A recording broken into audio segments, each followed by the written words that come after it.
Joining us now from Miami is Senior Editor at Large at Newsweek, Josh Hammer. Josh, so good to talk to you. We have heard from Donald Trump, and he took aim at the Democrats, saying he's not prepared a speech for tonight. Take a listen. I'm not a Democrat. I'm able to make a speech on pretty quick notice. If I win, I know what I'm going to say, and I don't even want to think about the losing part. I would like to tell all of the people that are online to stay online. We have tremendous Republican lines, and I've been asked actually to say it. It takes a while. I'd like to just make the statement that I'd like the Republicans to stay online. Democrats, if they'd like, they can leave. But I'd like the Republicans to stay online. This is just classic Donald Trump, isn't it? Still making fun at the Democrats right up until the very last moment. What's your assessment of how he's really performed in the final days as we've seen the polls tighten? So, look, Gabrielle, I predicted months ago that Donald Trump was going to win this election. I'm not backing away from that prediction right now in the very final minutes, quite literally, of this particular race. I will caveat that by saying that there is not really a possible outcome out there that would shock me. Having said that, I think it is more likely than not that Donald Trump wins, especially looking at the early voting data that we've seen out of a lot of states like Nevada, where Republicans outright led the early vote for the first time ever in early voting out in that state. Republicans in the Commonwealth of Pennsylvania, probably this election's #1 battleground. Republicans are far outperforming right there relative to where they were 4 years ago, let alone 8 years ago.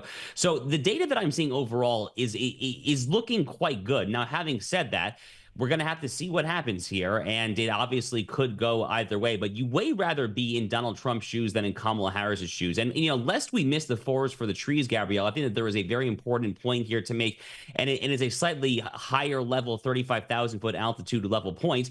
There was a monumental polling miss in 2020 and a monumental polling miss in 2016. At this very stage, as the American people were about to decide their president 4 years ago in 2020, Joe Biden was ahead in the polls by 8 to 8.5 points. Right now, it is within 1 point, give or take, depending on your pollster of choice. Right now, Donald Trump is leading in most of the swing state polling that I've seen. So if there is anything remotely close to a polling miss like we saw 4 years ago or 8 years ago, Donald Trump is likely going to win comfortably. The Democrats are basically banking on there being a 2022 midterm election style polling miss as opposed to a presidential style polling miss. I think they're wrong to expect that. I understand why they're doing it. They have a self-interest in thinking along those lines, but I think that is ultimately incorrect prognostication for the very simple reason that Donald Trump is a unique political figure, and he has these unique low propensity voters who turn out for him in a way that they will not turn out for any generic Republican. So I think the polls are basically looking at a 2016-2020 style miss. I think Donald Trump's going to be back in the White House come January 2025. Josh, a CNN exit poll has just dropped, and it found that 75% of Americans are not happy with the way the country is being run. 75%. That's surely pretty damaging to the Democrats and their campaign.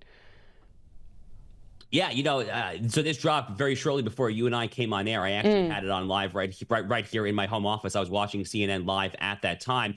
And, Chris Walz, formerly the Fox News anchor, now he's on CNN, gets on there and he says in real time, looking at this data, he's poring over the numbers, looking down at his paper, and he says, looking at this, I think Kamala Harris will basically need a miracle to win. I'm paraphrasing closely, but that basically is what Chris Walz just said. And immediately the other CNN anchors are like, oh my God, no, let's not go there yet. But they're basically already playing the blame game, and the very first votes have actually not already been cast yet. We've literally just seen the exit polling data. But Chris Walz is basically right there, where you have 70 to 75% of Americans who say that they are dissatisfied or outright angry. They are livid at the current direction of the country. And by the way, who can blame them? I very much share in that particular antipathy bordering on outright anger.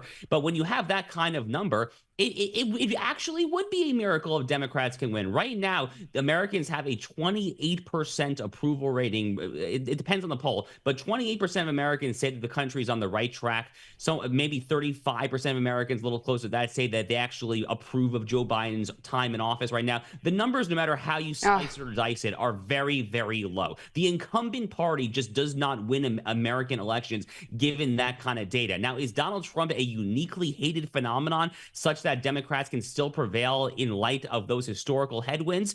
The media would like to have you think so, based on the fact that he has already won one presidential election and came shockingly close to winning another 4 years ago. I think that he probably is not. Again, I think he's likely headed towards a victory tonight.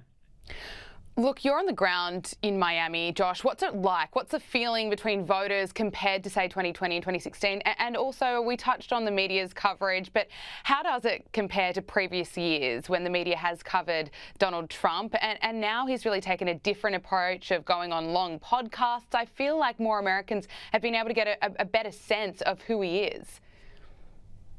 So I think that the alternative media paths have really helped him when it comes to things like the Joe Rogan long form podcast that both he and JD Vance have done. JD Vance's interview with Joe Rogan in particular got rave reviews. People were really just loving that particular conversation because JD is such a natural in this particular kind of setting.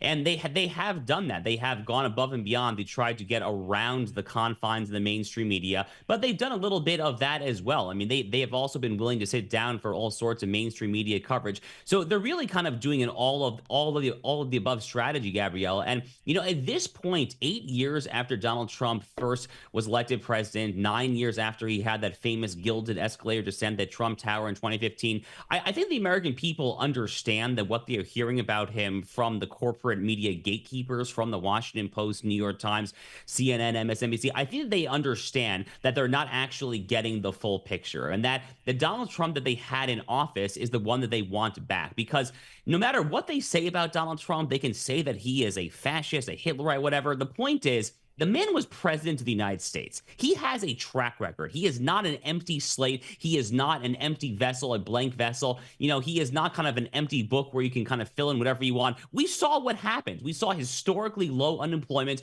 a historically soaring stock market, 401ks, Roth IRAs, all your stock returns were really returning bang for your buck. We had a relatively secure border. We had sanity and stability on the world stage.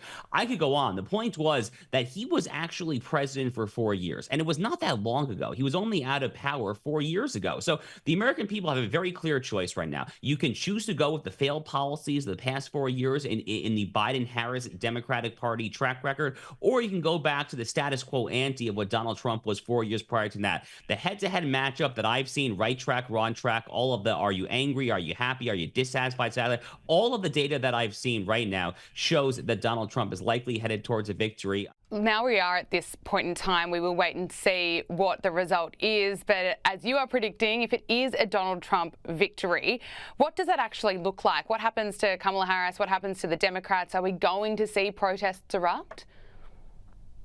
I think so. I have no reason for thinking that there will not be, and that brings me no particular joy to say. But we have raised essentially an entire entitled generation or two in the form of Gen Z or my fellow millennials here in the United States, those who are accustomed to winning, who are accustomed to Democrats winning, people who kind of came of age politically speaking during the Barack Obama years, and they are basically a bunch of pampered crybabies, and they are not emotionally, mentally, or intellectually equipped for someone like Donald Trump and the Republican Party to come into power. We saw a lot of this in 2016. We saw a lot of the universities offer cry-in sessions, all sorts of counseling services. You basically could take the day off of school, or God forbid, if you're such an emotionally insecure 20-something in an office, you could skip the day of work to go home, sleep in, and I guess get drunk at 11 a.m. because just to try to drink your sorrows away. All that sort of stuff, I think, is actually going to happen. And I do fear it might not be tomorrow, it might not be the day after that, but I do fear that sooner rather than later, if Donald Trump wins, then you probably are looking at some sort of George Floyd style riots taking this country really just down the gutter with it. Very similar to what we saw to a lesser extent in January 2017 after he was elected the first time. That was when you had the so-called Women's March in Washington, D.C., and it was a similar all sorts of smashing and looting and vandalism display. Now, it was really kind of child's play compared to what we saw during the George Floyd riots, but one way or the other, you're going to have a lot of people freaking out, and unfortunately, I've already heard a lot of stories here in the United States of people boarding up their windows because they don't want the looters, the shopkeepers here. It's going to get ugly. I take some solace that I personally live in Florida, where people tend to be a little bit more rational, a little bit more sane. But if I were living in a Chicago or a Washington, D.C., Los Angeles, someplace like that, I would be a little nervous about what these next few days might look like. Senior Editor at Large at Newsweek, Josh Hammer, really appreciate you making the time to speak with us today. Thank you so much.